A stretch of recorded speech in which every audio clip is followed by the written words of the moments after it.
Labas, tai išpakuokim ir pažiūrėkim, kasgi čia gyvena per naujienas mano šioje dėžutėje. Grįžau, bet noriu iš karto išsipakuoti, nes toj keliausiu neužilgo susitikti su Živile. Tad labai įdomu. Ir jums parodyti, kągi aš čia užsisakiau. Na tai pagaliau jau turėsiu visus 6 dūksnų aromatus.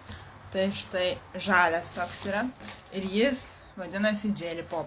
Tad pažiūrėkim Jelly Pop, ar tikrai jau toks želinis ir skanus saldainiukas. Jo, tikrai saldainis. Bet šiaip visos dūksnos pas mus šitas 6 aromatai, tai tikrai vasaros saldainiukai. Labai gerai kvepiantis. Nu, belė, kaip skaniai kvepia, tikrai labai saldžiai toksai saldainis.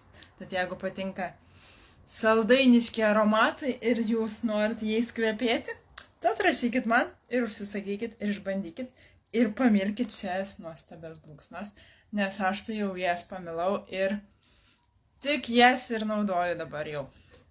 Na tai pažiūrėkim toliau, kas dar. Toliau užsisakiau savo Ideal Shape, jau 3. ir bus 3 mėnesių kursas praeitas. Tuomet pažiūrim, kasgi čia.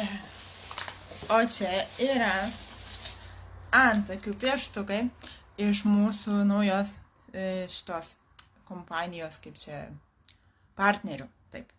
Tai Lolis. O Lolis yra turkiška dekoratyvinė kosmetika. Tai va, išbandysiu ir pasižiūrėsiu. Štai tokie pieštukai. Tai yra spalva, tuoj pasakysiu arba nepasakysiu, nes dar nežinau, kur ieškoti. Tad spalva yra 303, vadinasi Eši ir jinai tokia, sakyčiau, kaip pilka. Tai pažiūrėsiu, jeigu pavyks man atsukti. Štai. Na jo. Tai ji tokia. Dar ir sulaužiau, labai gražu. Tai jis toksai pilkas. Bet, kai norisi tamsesnių antakių, tai manau, kad visai ir graži spalva. Bet nėra toks ryškus pilkas, toks labiau žemiškai pilkas, taip sakykim. Na ir kitas numeris yra 301. Tai jis toksai lengvesnis, spalva šviesesnė, labiau tokia į rudumą einanti. Dabar nežinau, ar ant mano rudos spalvos yra